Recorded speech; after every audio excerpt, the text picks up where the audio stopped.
প্রিয় অষ্টম শ্রেণীর শিক্ষার্থীরা, সুপড়াশোনা করি চ্যানেলের পক্ষ থেকে তোমাদেরকে অনেক অনেক অভিনন্দন। আমরা আজকে 2026 সালের যে তোমাদের নতুন ম্যাথ বই রয়েছে সেই বইয়ের প্রথম অধ্যায় অর্থাৎ প্যাটার্ন অধ্যায়ের লাস্ট পার্টের ক্লাসটা করছি। আজকে আমরা 11 পৃষ্ঠার যে সংক্ষিপ্ত প্রশ্নগুলো রয়েছে এগুলো সলভ করব। তোমরা জানো যে নতুন মান বন্টনে আসলে 2 নম্বরের কিছু কোয়েশ্চেন থাকে, সেরকমই কিছু প্যাটার্ন দেওয়া হয়েছে এখানে। তো পরীক্ষা যে আসলে এগুলোই আসবে তা না, তবে এটা একটা ধরন দেখানো হয়েছে যে এই ধরনের কোয়েশ্চেন গুলো আসবে। তো এটা ছিল আমাদের 8-এর ক। এখানে 5টা কোশ্চেন দেওয়া আছে। ক নম্বরে আছে, দেখো 4 - 1 বীজগণিতীয় রাশির সংখ্যা প্যাটার্ন নির্ণয় করো। তাহলে এখানে আমাদের বীজগণিতীয় রাশিটা আমরা তুলে নেব। বীজগণিতীয় রাশি, তো এই রাশিটা হচ্ছে 4 - 1। তো এখানে আসলে যে সংখ্যা প্যাটার্ন চাওয়া হয়েছে, তাহলে কতগুলো সংখ্যা দিয়ে আমরা তৈরি করব এটা বলা নেই, তো মোটামুটি 3টা বা 4টা নিয়ে করলেই হবে। তো এখানে আমরা দেখো প্রথমে ক সমান সমান 1 বসাবো। ক সমান 1 হলে তাহলে এই যে কয়ের মানটা 1 বসাবো, 4 × 1 বিয়োগ 1। এখানে আমরা একটু প্রথম পদ লিখি। হ্যাঁ, ক সমান 1 হলে প্রথম পদ, তাহলে 4 × 1 বিয়োগ 1। তো এটা ক্যালকুলেশন করে হচ্ছে 4 × 4, 4 বিয়োগ 1 সমান 3। ওকে, এরপর আমরা ক সমান 2 বসাবো। তাহলে এখানে আমরা দ্বিতীয় পদ পাবো, তৃতীয় পদ। তাহলে এই যে কয়ের জায়গাটায় 2 বসাবো, তাহলে 4 × 2 বিয়োগ 1। তাহলে এটা হচ্ছে 4 × 2 = 8, 8 বিয়োগ 1 সমান হচ্ছে 7। এরকম মোটামুটি আমরা 4টা পদ বের করে দেবো। ক সমান 3 হলে তৃতীয় পদ, তাহলে 4 × 3 বিয়োগ 1। সো এটা 3 × 4 = 12, 12 বিয়োগ 1 তাহলে হচ্ছে 11। আরেকটা বের করলেই হবে। ক সমান সমান 4 হলে চতুর্থ পদ, তাহলে 4 × 4 বিয়োগ 1। তাহলে 4 × 4 = 16, 16 বিয়োগ 1 অর্থাৎ 15। বাস, এখন আমরা লিখবো অতএব সংখ্যা প্যাটার্ন। এই এতটুকুর মধ্যেই তোমরা 2 নম্বর পেয়ে যাবে। সংখ্যা প্যাটার্ন, প্রথম পদ ছিল আমাদের 3, তারপরে 7, তারপরে দেখো 11, তারপর 15, আর প্যাটার্ন গুলো এইভাবে ডট ডট দিয়ে দিতে হয়। এখানে দেখো প্রতি ক্ষেত্রে পার্থক্যটা একই আছে, যে 4 4 করে বাড়ছে। হ্যাঁ, এটি কিন্তু আমাদের অ্যান্সার। এরপর আসো খ নম্বর। খ নম্বরে যেটা আছে, 130-কে 2 ভাবে 2টি বর্গের সমষ্টি রূপে প্রকাশ করো। এটা আসলে উদাহরণের দিকে আমরা করেছিলাম প্রথম দিকে। তো যাই হোক, 130 সমান, যেহেতু 2 ভাবে চেয়েছে, আমরা এখানে দুটো হচ্ছে যে নাম্বারিং করে নিলাম। তো এটা নিয়ম হচ্ছে এমন যে প্রথমে দেখো রাফে 1 স্কোয়ার দিয়ে তোমরা শুরু করবে। 1 স্কোয়ার সমান কত হয়? 1। তো এই যেটা হয় এটা এই সংখ্যাটা থেকে বিয়োগ করে নিতে হয়, তাহলে 129 হয়। তারপর সেটার বর্গমূল অর্থাৎ রুট ওভার করতে হয়, √129। এটা যদি এরকম দশমিক যুক্ত সংখ্যা আসে তাহলে আমরা বুঝবো যে এটা হবে না। তখন আমরা দেখো 2 স্কোয়ারে যাব। 2 স্কোয়ারে হচ্ছে কত? 4। হ্যাঁ, তারপরে 130 থেকে 4 মাইনাস করে দাও, তাহলে হচ্ছে 126। তাহলে এই √126, এটাও দেখো দশমিক আসছে, তাহলে এটা হবে না। তারপরে আমরা আস্তে আস্তে 3 স্কোয়ারে যাব। 3 স্কোয়ারে হচ্ছে 9, তাহলে এই 130 থেকে যদি আমরা 9 মাইনাস করি তাহলে এটা 121। এই 121-এর যদি আমরা রুট ওভার করি তাহলে কিন্তু 11 আসে। তাহলে আমরা বুঝবো যে 3 স্কোয়ার যোগ 11 স্কোয়ার, 3 স্কোয়ার যোগ 2 ডিজিট হলে একটু ব্র্যাকেট দিয়ে স্কোয়ার দিলে ভালো হয়। তো এখানে তোমরা যদি আবার পরীক্ষা করে দেখো তাহলে দেখো 11 স্কোয়ারে হচ্ছে 121, আর 3 স্কোয়ারে হচ্ছে 9। তাহলে 121 যোগ 9, এটা এই যে করে 130 চলে আসছে, তার মানে আমাদের ঠিক আছে। তো যেহেতু 2টা উপায় চেয়েছে 2 ভাবে, তাহলে আমাদের আরো যেতে হবে। আমরা এখন 4 স্কোয়ারে দেখব। 4 স্কোয়ারে হচ্ছে 16, তাহলে 130 থেকে 16 মাইনাস করে দাও, তাহলে এটা 114।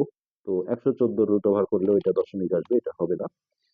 তারপর আমরা দেখো আস্তে আস্তে 5 স্কোয়ারে যাই। 5 স্কোয়ারে হচ্ছে 25, তারপরে 130 মাইনাস 25, 105। তাহলে এই √105 করলে এটাও দেখো দশমিক আসছে, তাহলে এটাও হবে না।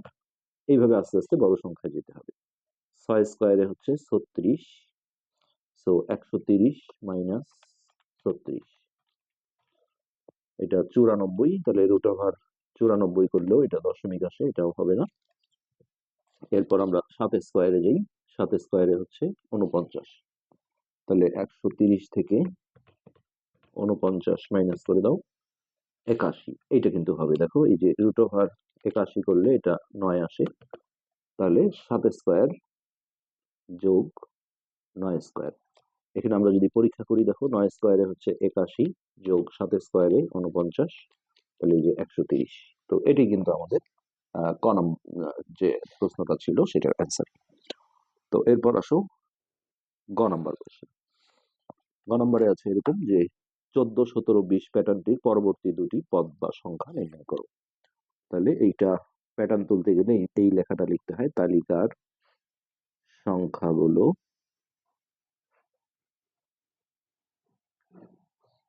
সংখ্যাগুলো হচ্ছে 14, 17, 20 ... এইখান থেকে আমরা পাশাপাশি দুটি সংখ্যার পার্থক্য বের করে নেব। পাশাপাশি দুটি সংখ্যার পার্থক্য। পার্থক্য মানে জাস্ট বিয়োগ করা। তাহলে 17 থেকে 14 বিয়োগ দিলে 3, আবার দেখো 20 থেকে 17 বিয়োগ করলেও 3। তো এখানে আমরা লিখবো প্রতি ক্ষেত্রে পার্থক্য 3। প্রতি ক্ষেত্রে পার্থক্য 3, তার মানে এই সংখ্যাটা 3 3 করে বাড়বে।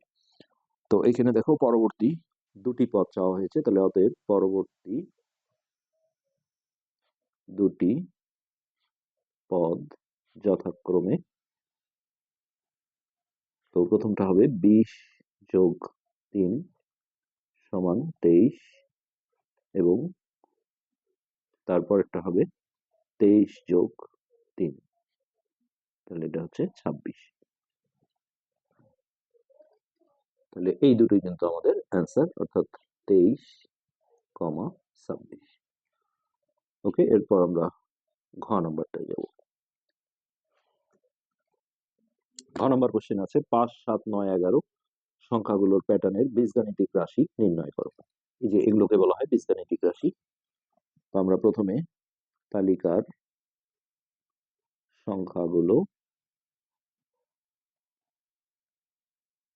তো তালিকাটা ছিল 5, 7, 5, 7, 9, 11। তো এখানে ওই যে এই তিনটা লাইন কিন্তু একই, পাশাপাশি দুটি সংখ্যার পার্থক্য, তারপর প্রতি ক্ষেত্রে পার্থক্য, এই পর্যন্ত আমাদের যেতে হবে। তো এখানে আমরা লিখি পাশাপাশি দুটি সংখ্যার পার্থক্য। তাহলে এটা হচ্ছে 2, এটাও বিয়োগ করে 2, এটাও 2। এখন এইখানে আমরা লিখব প্রতি ক্ষেত্রে পার্থক্য 2। তো দেখো পার্থক্য যত হয় রাফে তোমরা তার সাথে প্রথমে একটা ক লাগিয়ে নেবে, তারপর এখানে ক এর মান যদি 1 বসাও তাহলে এই প্রথম পদ আনতে হবে, 2 বসালে দ্বিতীয় পদ, 3 বসালে তৃতীয় পদ, 4 বসালে চতুর্থ পদ। এর জন্য কত যোগ বা বিয়োগ করা লাগে সেটা দেখতে হবে, যে কোনো একটা দিয়ে করলেই হবে। তো আমি যদি ক এর মান 1 বসাই, তাহলে এখানে গুণ সম্পর্ক আছে 2 গুণন 1 বিয়োগকে 2, তাহলে প্রথম পদে আছে দেখো 5, তাহলে আরো 3 লাগে। তার মানে এটাই কিন্তু আমার বীজগাণিতিক রাশি, কিন্তু বের করার জন্য একটু কৌশল আছে। সেটা হচ্ছে এরকম, প্রথম পদ এই 5, প্রথম মানে ক এর মান 1, এই জায়গাটা আমরা ক এর মান 1 বসিয়ে দেখাবো, 2 গুণন 1 যোগ 3। তারপর দ্বিতীয় পদ 7, দ্বিতীয় মানে ক এর মান 2, তাহলে 2 গুণন 2 যোগ 3। এইখানে কিন্তু আমরা মানটা বসাচ্ছি, আমাদের অ্যান্সার কিন্তু আসলে এটি। তারপর তৃতীয় পদ, ওই যে ওখানে ছিল 9, তৃতীয় মানে ক এর মান 3, তাহলে 2 গুণন 3 যোগ 3। তারপর চতুর্থ পদ, যে কটা পদ আছে সবগুলোই দেখাবে। চতুর্থ মানে ক এর মান 4, এই হচ্ছে। এখন আমরা এখানে লাস্টে বলে দেব, অতএব বীজগণিতীয়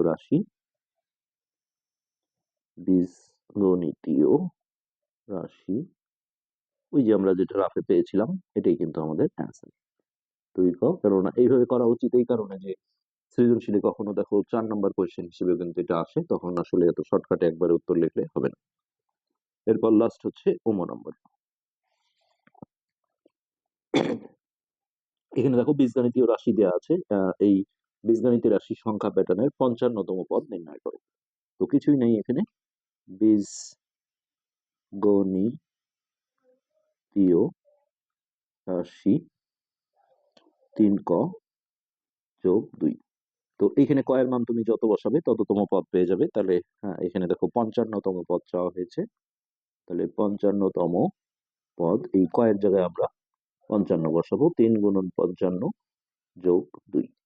তাহলে যোগের আগে কিন্তু গুণনের কাজটা করতে হবে। 3 5 15, 5 হাতে 1, 3 5 15 আর 1 16 যোগ 2। তো 65 66 67, এটি কিন্তু আমাদের এই কোশ্চেনের অ্যান্সার। তো আশা করি বুঝতে পেরেছো, এই ধরনের কোশ্চেন গুলি আসলে সংক্ষিপ্ত প্রশ্ন হিসেবে আসবে। আমাদের আজকে এই পার্টের, এই অধ্যায়ের একেবারে লাস্ট পার্টের ক্লাসটা আমরা করলাম। হ্যাঁ, পরবর্তী অধ্যায়গুলো দেখার আমন্ত্রণ রইল। ধন্যবাদ।